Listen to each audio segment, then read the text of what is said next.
바로 직전 설교, 지난주 주제는 어떤 거였냐면 이 바울의 정점 사상, 거룩을 어떻게 적용할 것인가, 어디에 적용할 것인가 그 얘기했고, 요약을 하면 그 거룩은 사랑하고 거의 동의어다 이렇게 말씀드렸습니다.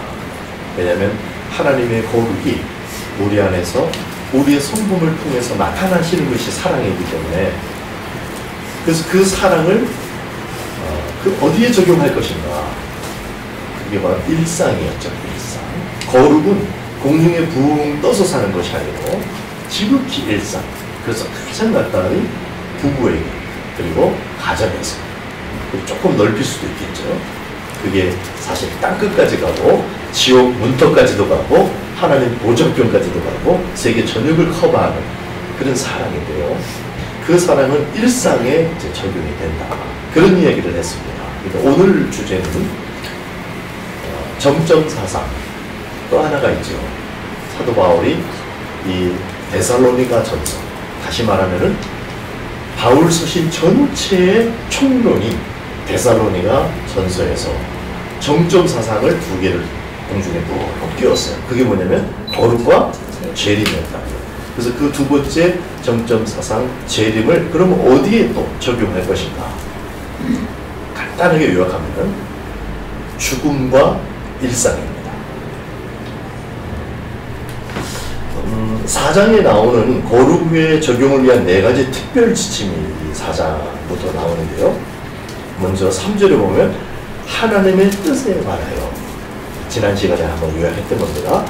9절에 보면은 형제 사랑에 관하여, 13절에 보면 자는 자들에 관하여, 그리고 4장 1절로 가면 때와 시기에 관하여, 이렇게 4가지를 거룩을 위한 특별 지침으로 지금 바울이 전하고 있다. 그 중에 앞에 2개를 우리가 했고, 이제 뒤에 부분, 두 부분을 지금 할 차례인데, 그게 이제 우리가 오늘 13절부터 읽었습니다.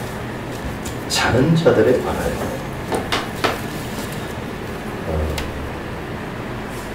그러니까 신앙의 어떤 핵심 사상이 있다면, 지금 예수님이 재림하시는 그 시점에 거룩함에 흠이 없는 것. 여기 신앙의 핵심이에요. 그런데 예수님이 오시는 시점, 이렇게 하면 굉장히 미뤄놓은 것 같잖아요. 근데 그렇지 않고 지금부터 챙겨야 되는 거예요. 왜냐하면 흠이 없어가니까. 거룩에 흠이 없는 그 일을 위해서 지금 일상부터 이제 그날까지가 되겠는데요. 예수님이 재림하신다, 예수님을 얼굴로 우리가 대면하게 된다 할 때 2가지 방식이 있습니다. 먼저는 예수님이 오는 거겠죠, 당연히.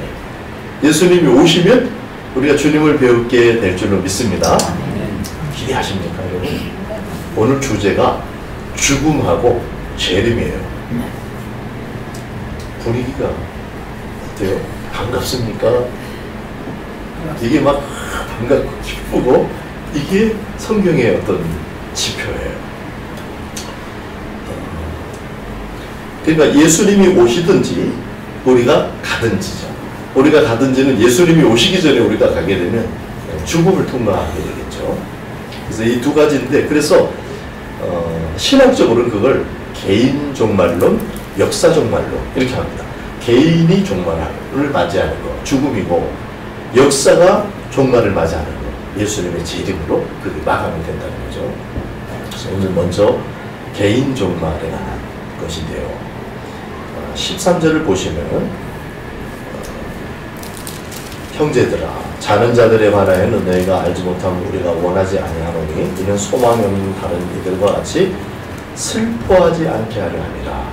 사람이 죽었는데 슬퍼하지 않도록 하기 위해서 이렇게 한답니다. 슬퍼하지 말라고 들려준 말들을 쭉 읽어보면은 5절부터 17절까지가 그 내용이거든요. 우리가 방금 읽었기 때문에 제가 간단히 요약하면은 예수님께서 마지막 나팔 때 이 나팔이 우리한테 다 들리는 건지 안 들리는 건지 그건 잘 모르는데 안 들릴 가능성이 많아요. 요한계시록에 첫 번째, 두 번째, 세 번째 이렇게 7 나팔이 있는데, 근데 마지막 나팔이 어쨌든 주의 호령과 천사장의 소리, 그 나팔 소리를 이제 그 시점에서 친히 하늘로부터 예수님께서 강림하셨답니다. 예수님께서 부활하셨고 승천하셨고 다시 오십니다. 예수님께서 오시는데 죽은 자들이 먼저 일어난다는 거예요. 시간차가 좀 있다 이런 말을 지금 해주려고 하는 거예요. 우리 그때 만약에 우리가 살아남아 있다면 우리보다 먼저 죽은 자들이 먼저 일어나고 그 후에 살아남은 자들도 그들과 함께 구름 속으로 끌어올려 공중에서 주를 영접하게 하신다. 그리고 주님과 항상 함께 있도록 그렇게 하겠다. 지금 순서를 이렇게 해놨습니다. 그리고 그러므로 이러한 말로 서로 위로하라. 위로가 되시나요? 위로받을 수 있으면 이게 뭔가를 지금 복음을 제대로 마음에 갖고 있는 거예요. 고린도전서 15장 51절 52절에도 보라 내가 너에게 비밀을 말하노니 우리가 다 잠잘 것이 아니요 마지막 나팔의 순식간에 호련이 다 변화하리니 나팔 소리가 나면 죽은 자들이 썩지 아니할 것으로 다시 살고 우리도 변화되리라. 마지막 나팔 때 그런 일이 있다.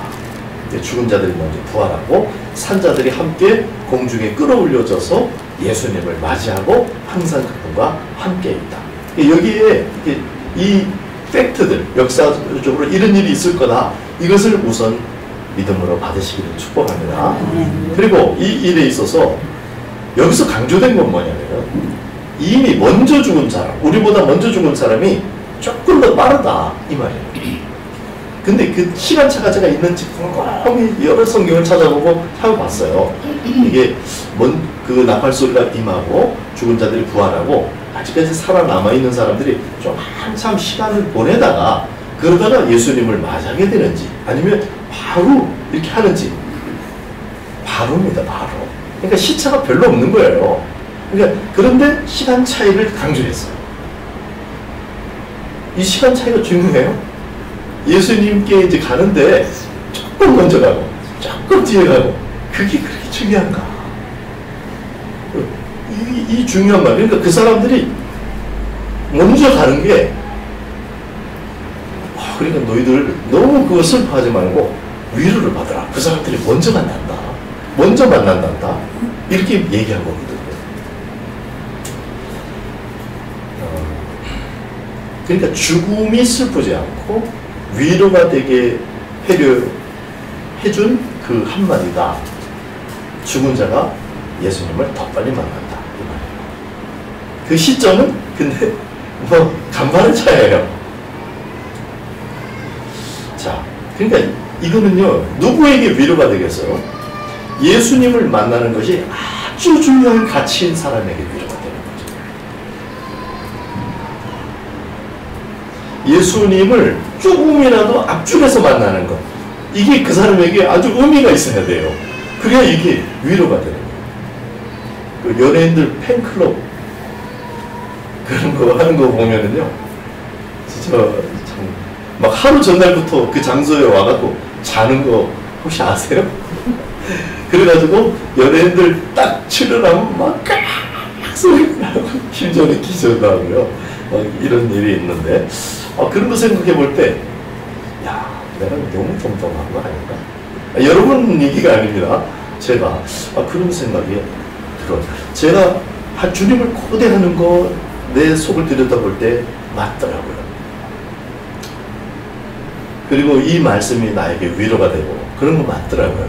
근데 이게 정말 이게 막 확 다가오려면 그 정도 수준 되면은 이게 막 진짜 다가옵니다. 예수님 만나보는 게 정말 여러분 안에 그게 중요한 가치가 되고 정말 그게 그립고 사모가 되고 그렇게 되시기를 축복합니다. 네. 참 감사합니다. 우리가 이 말에 아멘할 수 있다는 게 너무 감사해요. 근데 또 어떤 거를 한번 생각해 봐야 되냐면 그러면 지금이 막 답답해가지고 지금 인생이 막 괴롭고 힘들어가지고 야, 예수님 오시면 다 해결된단다. 이래가지고 원할 수가 있겠죠. 그것도 위로가 되겠죠. 그것도 하나의 안이에요. 정말 여러분 힘들고 거칠고 너무 견디기 어렵고 주님이 오십니다. 그 위로를 받으시기 바랍니다. 그러나 지금 여기서 말하고자 하는 어떤 그 내용 속에는 지금 예수님의 영이신, 예수님이 지금 우리가 얼굴로 못 보고 있잖아요. 근데 그 예수님의 영, 하나님 아버지의 영이신 성령님이 우리 가운데 와 계시다는 거죠. 그래서 그분과 이렇게 친밀하게 지내가지고 야, 이거 같은 성이 않잖아. 이 친밀함을 누리면서 야, 이게 굉장히 좋은데 이거 갖고 성이 안 찬다. 정말 주님을 얼굴과 얼굴로 뵙고 싶다. 이렇게 돼야 이게 정상입니다. 그리고 예를 들면 연애하는 애인들이 둘이 막 환하고 알콩달콩 너무 좋고 그러는데 결혼하고 싶잖아요. 우리 막내가 선포를 했어요. 우리 막내가 결혼을 빨리 하고 싶습니다. 나 근데 반갑더라고요. 네, 물론 준비가 하나도 안 되고 그렇지만은 뭐 우리 둘째도 준비 안 되고 하나님이 준비하셨고 근데 그거는 사랑한다는 거거든요. 그 같이 빨리 그렇게 있고 싶어 하는 그런 이야기인데 그런 겁니다 지금. 그래서 지금 주님이 오신다. 그리고 또는 우리가 먼저 간다. 또는 그 먼저 간 사람들이 우리가 막 슬퍼할 일이 아니라 그 사람들이 정말 나보다 더 좋은 포지션에 지금 있는 거다 하는 이런 거를 우리가 더 절감하려면은 예수님과 우리가, 그러니까 예수님의 영이신 정확히 말하면 성령님과 지금 그 누림을 누리고 있을 때 그 원형인 얼굴과 얼굴로 예수님을 대면할 그 일을 바라면서 사모하게 돼요. 그래서 이 말이 위로가 되고, 그래서 이 먼저 죽은 이들이 슬프지 않다는 뜻이 아닙니다. 슬픔이 있을 수도 있어요. 어느 정도에. 그럴 수밖에 없죠. 그런데 믿지 아니하는 사람들처럼 슬퍼하지 않는 것. 그거를 제 말을 하고 있는 것입니다. 우리 현대의 우리 성도들에게, 이제 저희만 아니라 우리 현대의 많은 성도들에게 이 말씀이 정말 적용되어야 될 텐데, 그러면 마음이 얼마나 달라질까, 얼마나 태도가 달라질까, 그런 생각을 하게 되고 우리가 함께 중보했으면 좋겠습니다. 그러면서 제가 이제 어제도 인터넷에서 이렇게 논의하고 비판하고 뭐 이렇게 하는 분위기들을 이제 읽으면서 접하면서 참 우리 교회가 교회의 역사 속에 잊어버린 게 너무 많다. 너무 많은 중에 지금 핵심, 주님과의 아주 친밀한 사귐과 동행, 주님이 내가 이렇게 말하고 글을 쓰고 뭔가를 비판하고 나를 딱 세워서 사람들을 막 이렇게 말하고 있을 때에 주님이 내 안에 계시다는 것을 깜빡 잊어버리는 게 아닐까. 그래서 그런 태도와, 그러니까 그 말이 틀려서가 아니라 그 말이 맞는데도 그런 생각이 드는 거예요. 그 말을 맞고 맞는 말들이 더 많아져야 되는 건 사실입니다. 얼마나 틀리고 왜곡된 것들 때문에 이제 혼돈이 일어나는지 몰라요. 그러나 맞는 말이 날카롭게 나를 세워서 사람들을 무섭게 하고, 그렇게가 아니라 정말 이 맞는 말이 너무 맞는데 따뜻하고 포용적이고, 그러면서도 바른 길을 제시하고 지금 그쪽으로 갈 힘을 붙어가지고 이런 말이 되도록, 이게 우리가 문화에, 이런 문화라야 되는데 이것을 우리가 잃었는데 왜 그럴까를 봤을 때 여러 가지 상황을 얘기할 수 있지만 주님이 우리와 굉장히 가까이 계시다는 사실을 잊어버린 거예요. 여러분, 화가 확 치밀었을 때 막 주님이 여러분 안에 계시던가요? 계셔요, 물론. 그런데 내가 감지를 못하는 거죠. 그러니까 그게 자꾸 체질화가 되고 이렇게 돼야 내가 뭔가 욱 했더라도 아야 참 이렇게 돼야 되는 거죠. 그러면서 주님께, 그리고 다시 욱하는 이유가 있겠죠. 그러니까 욱이 틀린 게 아니고 욱하는 이유가 있는데 그 이유를 잘 잘 해결해 나가고 함께 해나갈 수 있는 그 모색을 주님과 함께 이렇게 해나가는 그 내용입니다. 그래서 이제 우리 현대교회에 반성과 각성이 있습니다. 그래서 성경으로 돌아가자. 아멘 해도 됩니다. Back to Bible. 성경으로 돌아가자. 그럼 성경으로 돌아가면 성경을 읽겠죠. 성경 소리 질러서 된 게 아니죠. 여러분 성경으로 돌아가시기를 바랍니다. 여러분 성경을 읽게 돼요. 사랑하게 되고 그럼 성경을 막 읽으면 그 속에서 야, 이 말씀이 정말 우리에게 기쁜 소식이구나. 복음이구나. 이렇게 알게 돼요. 그러면 하나님 자신이 복음이구나. 하나님이 우리에게 주신 그 내용도 정말 복음이지만은 하나님이 계시는 그 자체, 하나님이 이러이러한 분이신 이 자체가 우리에게 복음이구나. 이것을 알게 되거든요. 성경을 읽게 되면. 근데 그 하나님께서 우리에게 또 들려주시는 거 예수님이거든요. 그 예수님이 우리에게 또 들려주시는 거 성령님이거든요. 성령님이 지금 우리에게 계속 같이 하고 이렇게 해주시는 거 함께 지금 같이 하자는 그런 말씀이거든요. 그래서 반드시 성령으로 돌아가자 그러면은 성령으로 돌아가자까지 나오게 되어 있는 거예요. 근데 우리가 이제 과정에 있을 수는 있겠죠. 그래서 아직 성령님께로 돌아가자.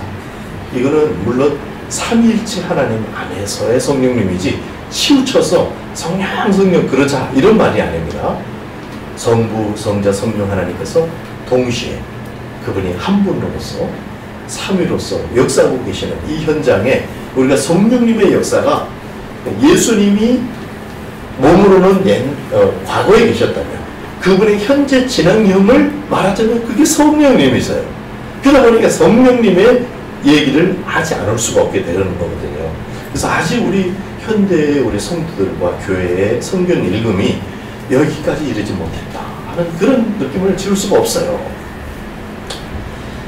그 중에 그래도 성령님 이야기와 성령님의 음성에 귀 기울이고 하는 그런 분들이 계십니다. 그래서 음성, 하나님의 음성 듣기, 성령의 음성 이런 이제 관심 굉장히 귀한 것이죠. 그런데 또 하나님의 인도를 받고 싶어. 여러분 성령님의 인도를 받고 싶으십니까? 네. 너무나 고마운데요. 그 성령의 인도를 받는 방법에 여러분 전문가십니까? 대답이 잘 안 되죠. 그러면은 내가 일한 분야에 10년 이상 일했으면 내가 그 분야의 전문가십니까? 전문가 되죠. 제가 컴퓨터 소프트웨어 하드웨어 분야에 조금 10년을 남짓 근무하니까 세계에 이게 다 보이더라고요. 세계의 컴퓨터 산업과 이 방향과 이 평가가 가능한 이게 내 안에 딱 생기더라고요. 내가 이제 어느 정도 전문가가 됐나 보다. 이제 이렇게 생각이 되더라고요, 스스로. 그러니까 한 분야에 그러거든요. 여러분 신앙생활 혹시 여기 짧은 분도 있지만 한 30년, 40년, 심지어 50년 이렇게 되신 분들도 있잖아요. 근데 왜 전문가라는 말이 안 나오나? 성령님의 인도를 받는다는 건요, 굉장히 중요한 거거든요. 하나님의 자녀에 대한 정의를요, 우리는 보통 요한복음 1장 12절을 이용해서 영접하는 자, 예수 그리스도를 영접하는 자, 이게 하나님의 자녀다. 이거 믿습니다. 우리 다 예수님 영접했습니다. 그래서 하나님 자녀입니다. 그건 맞는데 또 로마서에는 뭐라고 정의를 하냐면 성령의 인도를 받는 자가 하나님의 자녀예요. 성령의 인도는 하나님 자녀들이 성령의 인도를 받고 그러면 성령의 인도받는 일에 전문가예요. 이것에 대해서 뭔가를 많이 말할 수 있고 설명할 수 있고 헤매는 사람들을 안내할 수 있고 이게 이렇거든요. 자, 인도. 여기에도 우리가 몸이 잡다. 그러자 성령님에 대해서 막 은사에 대해서 이거 막 체험적이고 다가오니까 은사 운동들이 한때 일어났었죠. 그리고 그게 서구로부터 해서 이렇게 막 흐르고 그래서 우리나라에서는 초기에는 사경회를 했습니다. 사경회. 성경 사경회. 그냥 부흥회라고 안 그러고 심령 대부흥회 이건 나중에예요. 아마 답답했을까요? 성경을 계속 말하는 것이. 그래서 이제 그 다음에 심령 대부흥을 해야 된다. 가지고 이제 우리 부흥하고도 평양 대부흥하고도 관계가 있겠죠. 그 전에는 계속 사경회라는 말을 썼고 그 다음에 부흥이라는 말을 쓰다가 조금 세련되면서 성령 세미나, 성령 집회, 성령님에 대해서 하니까 성령님이 또 추구하는 대로 역사해 주시고 그래서 사람들을 만나 주시고 만져 주시고 그래서 또 그런 일이 있어요. 그러니까 은사, 치유 집회 이런 것들이 이제 근데 약간 지금 약간 지나간 느낌이죠. 그리고 이렇게만 해서 우리가 주님을 높여야지 우리가 뭔가를 받는 것에 너무 신경 쓰면 안 된다. 그래서 경배와 찬양 운동이 일어나는 거예요. 주님을 경배하고 찬양하자, 예배하자. 그러면서 경배와 찬양을 근데 이제 노래, 찬양 이게 중심으로 젊은이들 중심 막 일어나다 보니까 그게 아니고 우리가 찬양하는 거는 이게 정말 하나님의 진지한 소통, 기도를 해야 된다. 그리고 중보를 해야 된다. 이러니까 하나님께서 그걸 또 이끌어 주시고 어떤 사람이 가마를 받아서 24시간 기도의 집이 한 나라, 한 곳에 생겼는데 그것이 점점 영향을 미쳐서 세계에 이렇게 막 영향을 끼치게 됐어요. 근데 야, 이거 기도만은 아니잖아. 말씀과 기도잖아. 이렇게 하면서 또 이제 말씀과 기도, 그런 운동이 일어나고, 결국은 주님의 예배자로 살아야 된다. 우리가 지금 여기 이 자리에서 예배가 너무 잘 드려져서 여러분이 예배자로 하나님 앞에 인정받게 되길 축복합니다. 그러나 여기서만 아니라 또 일상으로 나가서 예배자로 살아야 되겠죠? 그래서 24시간 기도, 24시간 예배, 이렇게 말을 해도 한 장소에서 어떤 예배 장소에서 24시간 있는 그게 초점이 아니라 거기서 힘을 얻어서 일상에서 예배자로 또 살아야 되는 거예요. 그래서 결국은 일상입니다. 오늘의 우리 제자는 거룩이 일상으로 내려오는 것에 대한 이야기였죠. 그리고 재림 이야기도 먼 얘기가 아니라 지금 우리가 사는 거하고 이렇게 내려오는 그런 이야기였죠. 그래서 일상에서 자기 분야에서 가정과 일터 또 맡은 어떤 일들, 사명 이런 데에서 주님과 임재 동행하는데 그것을 제가 역동적으로 표현하고 싶어서 임재 동행이라고 말을 하는데 그래서 그렇게 이제 이 자기의 일상에서 주님과 생생히 동행하는 이 일을 정말 잘할 수 있어야 됐다 하는 거죠.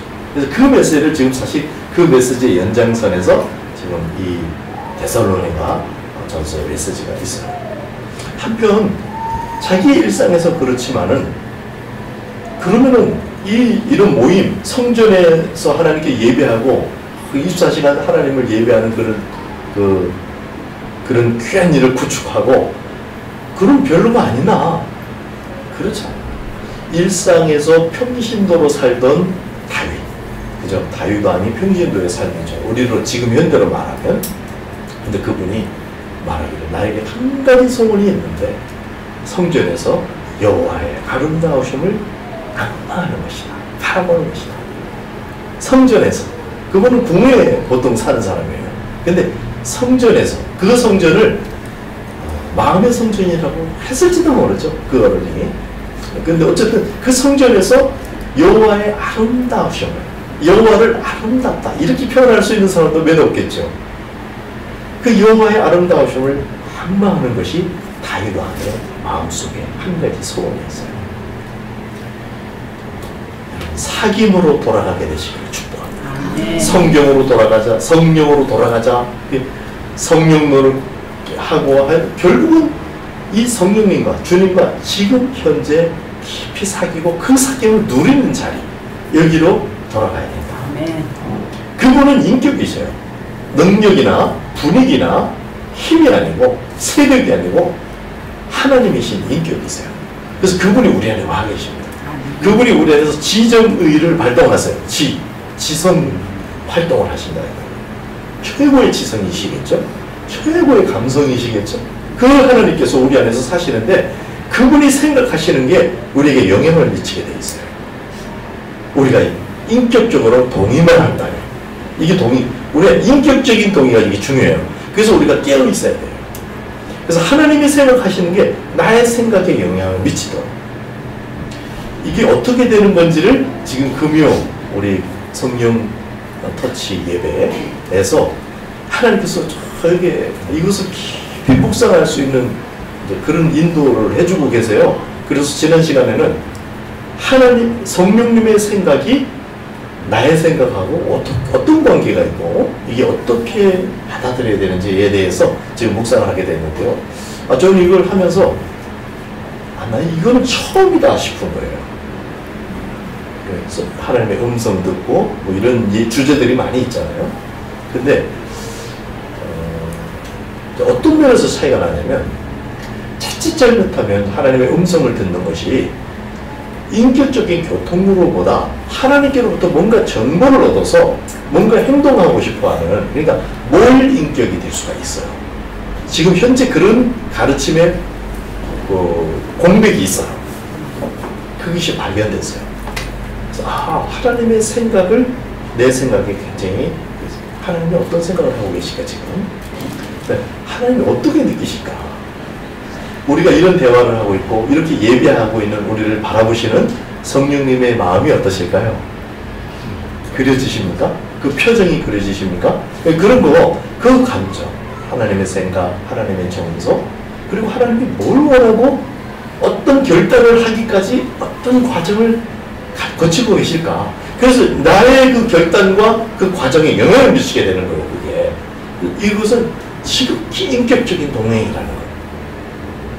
그래서 교회적인 동행이 아니라 또 하나님으로부터 순간순간 정보를 얻어서 거기에 맞게 행동해서 하나님을 기쁘시게 해드리고자 하는 거. 나쁜 거는 굉장히 귀한 거지. 나쁜 거 하는 정도가 아니고 굉장히 귀한 건데도 성령님과의 인격적인 동행에 있어서는 조금 더 진보가 나가야 된다 하는 말이거든요.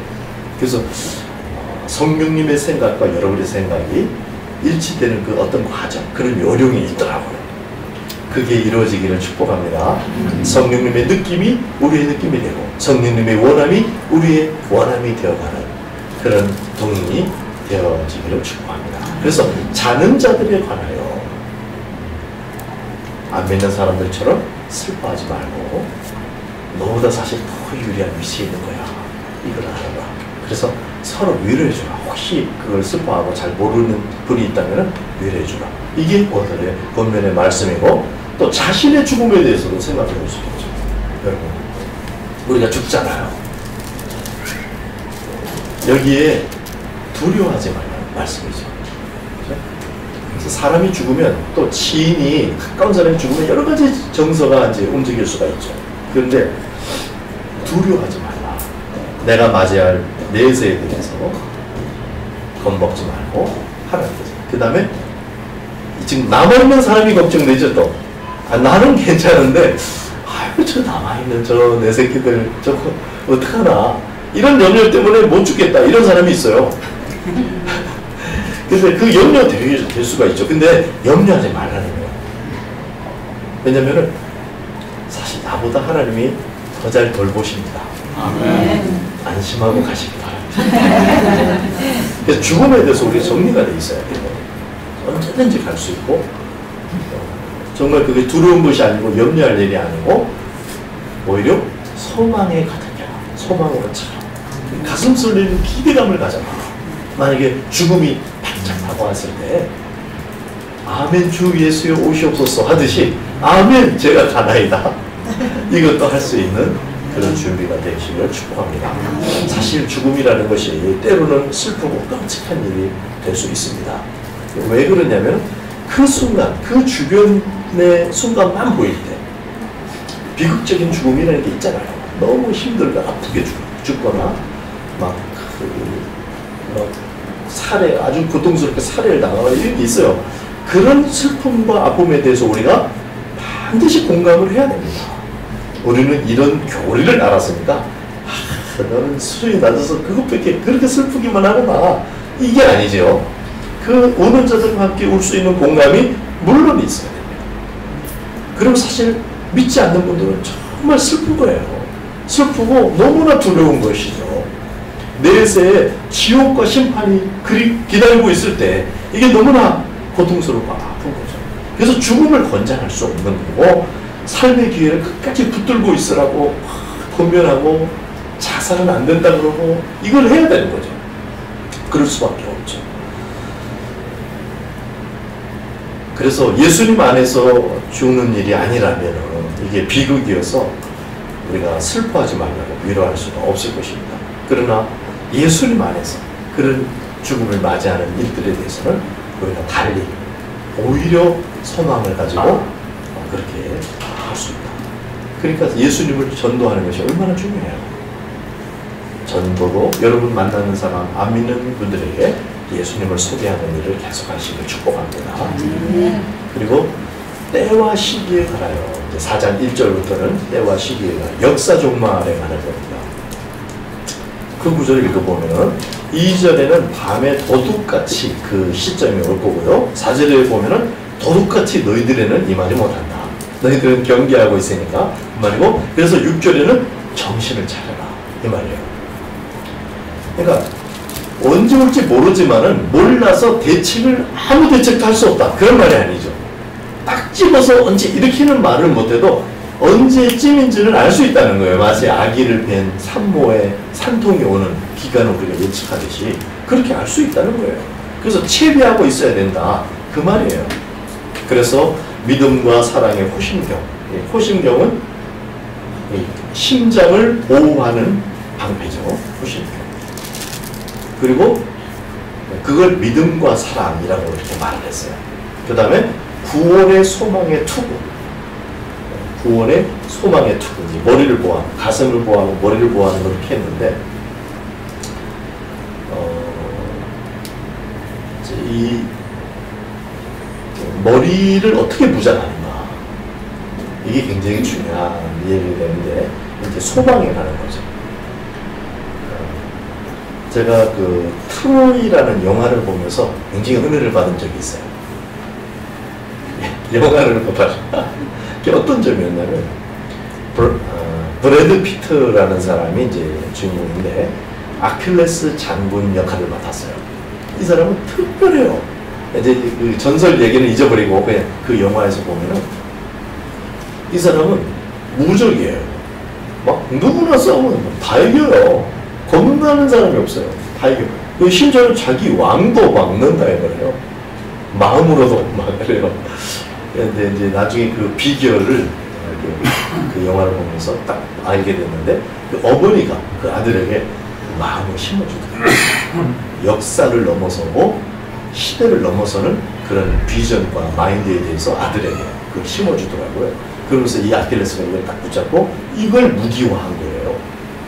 그래가지고 칼하고 방패 없는 장군이 어디 있어요? 다 있지. 다 쓸 줄 알아요. 근데 이 사람은 요렇게만 싸우는 게 아니고 요렇게 싸워. 요렇게. 그래서 사람들이 생각하지 못하는 방식으로 막 움직여요.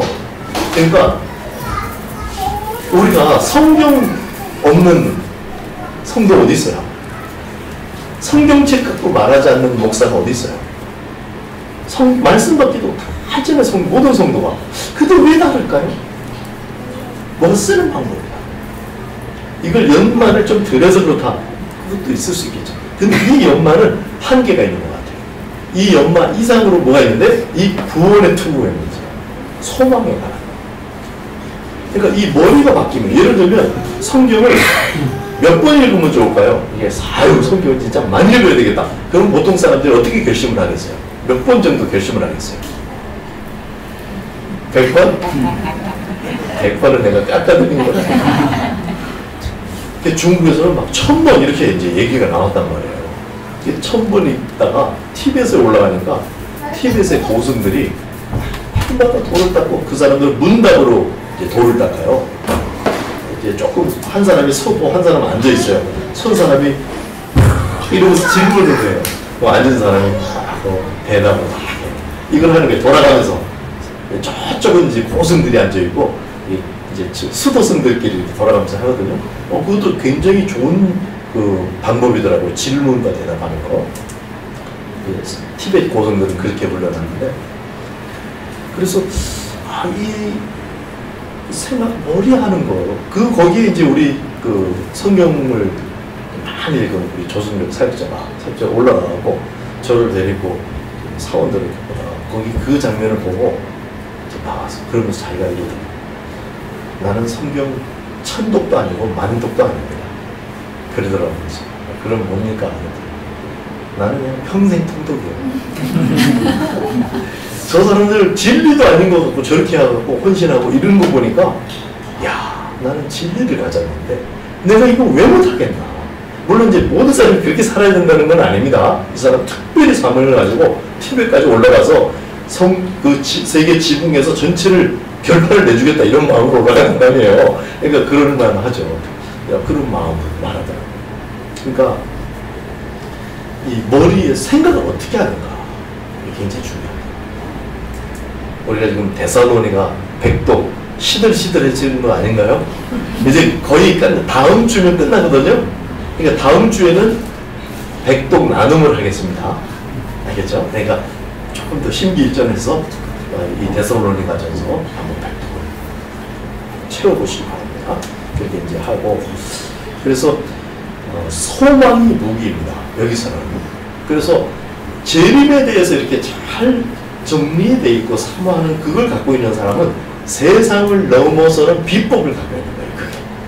그게 이렇게 싸우고 이렇게 상황이 오면은 이걸 막 밀고 당기고 막 힘겹고 막 지치고 이게 아니라 이걸 이렇게 싸우고 이렇게 싸워서 승리를 할 수 있는 그런 게 바로 소망이다 하는 겁니다.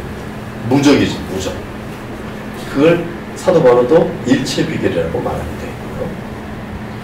그리고 결론은 깨든지 자든지 예수님과 함께 살게 하려 합니다. 사실 이게 제자도의 핵심입니다. 제가 우리 공동 기도 이렇게 할 때 세계 선교라고 말을 안 하고, 세계 선교 그럼 확 다가오죠. 많이 쓰던 말이니까 아 그런 거 이렇게 그림이 그려지는데 제가 일부러 세계 제자화 성취 이렇게 바꿔서 말을 조금 낯설게 만들려고 일부러. 그러면서도 뭐가 있냐면 세계 선교의 내용이 뭐냐, 이 내용이.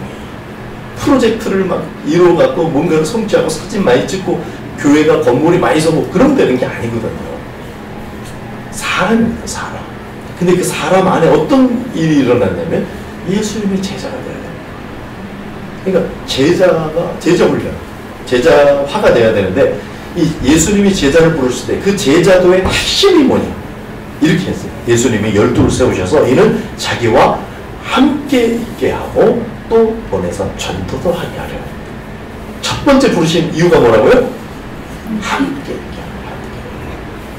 그래서 우리 예수님이 이렇게 하신 말을 우리가 읽습니다. 근데 사도들이 읽는 거하고 우리랑 다른 것 같아요, 느낌이. 왜냐면 사도들의 삶을 보면 완전히 다르거든요. 왜냐면 이 사도들은 아마도 그것을 이렇게 읽거나 그 초대 성도들은 더 가깝겠죠? 그 분위기, 예수님이 이 말씀을 하셨을 때 눈빛이 어땠어? 그때 표정을 얼마나 근엄하게 했고 아니면 그때 표정을 얼마나 유쾌하게 하면서 이 말을 하셨는지 몰라. 똑같은 문장이 다른 거예요, 그게. 그래서 함께 있는 거, 밀착되어 있는 거예요. 그러니까 예수님하고 함께 있는 거. 이게 예수님의 첫 번째 부르심이에요. 그리고 보혜사의 핵심도 뭐냐면 내가 아버지께 구하겠으니 그가 또 다른 보혜사를 너에게 주사 영원토록 너희와 함께 있게 하리니. 그러니까 한번 따라해 주시기 바랍니다. 깨든지 자든지, 먹든지 마시든지, 살든지 죽든지, 함께하는 거에 초점을 맞추는 거를 그렇게 해요. 지금 함께. 그래서 자, 정점 사상 재림을 재림 신앙을 적용할 것은 바로 일상이고, 그리고 일상에서 주님과 함께 동행합니다. 성령님과 임재 동행하는 삶, 이렇게 결론이 그렇게 될 수가 있습니다. 다시 한번 요약을 하겠습니다. 바울의 정점 사상인 재림을 어떻게 신앙생활에 적용할 것인가 했을 때 죽음에 관해서, 그 다음에 일상에 관해서 이렇게 적용하고 결국 지금 우리가 어떻게 살 건가 하는 거하고 긴밀히 연결되어 있다. 이런 사례가 있습니다. 그러니까 종말, 재림 이런 얘기인데 에녹이 탁월한 동행을 했죠. 전무후무한 동행을 해서 죽음을 보지 않고 승천을 하게 됐다. 이런 창세기 기록을 먼 전날 얘기이긴 하지만은 그 사람이 어떻게 그렇게 동행을 했는가에 대해서 학자들은 많은 이야기 중에 노아의 홍수 사건을 이 사람은 미리 알고 있었을 가능성이 많다는 거예요.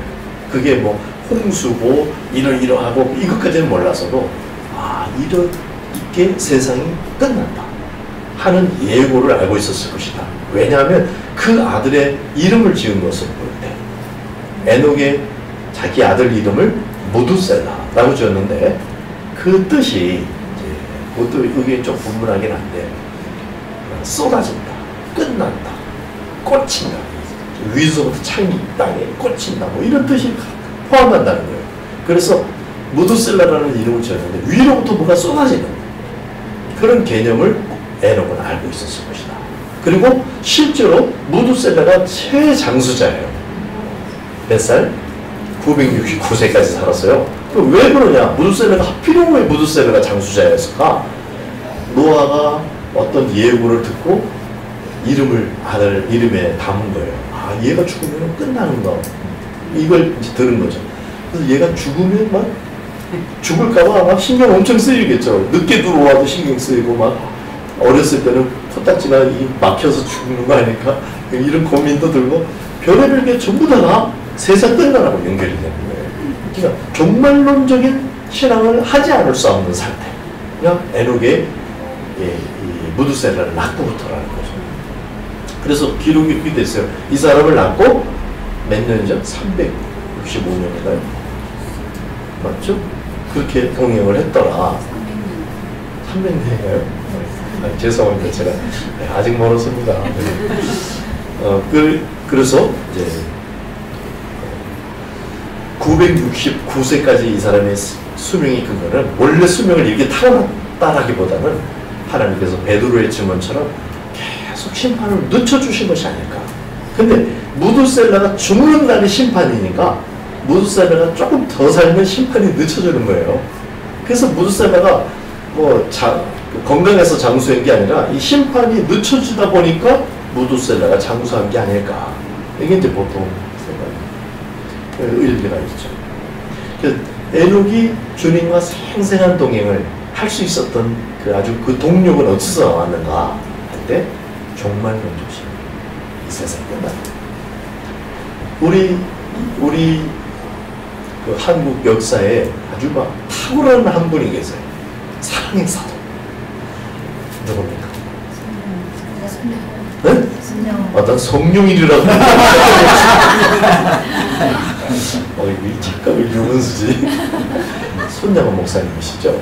예양원의 그 사랑의 아가페 원작 사랑의 폭탄. 사랑의 원자탄. 네. 그 분인데요. 그분이 그렇게 성자로서의 삶을 살 동력을 어디서 얻었을까?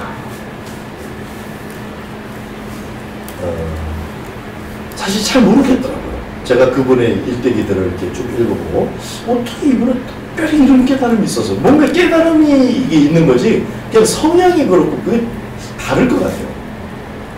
이분도 되게 어떻게 보니까 완고한 사람이에요. 성향적으로. 근데 어떻게 이렇게 사람으로 이걸 풀어냈을까?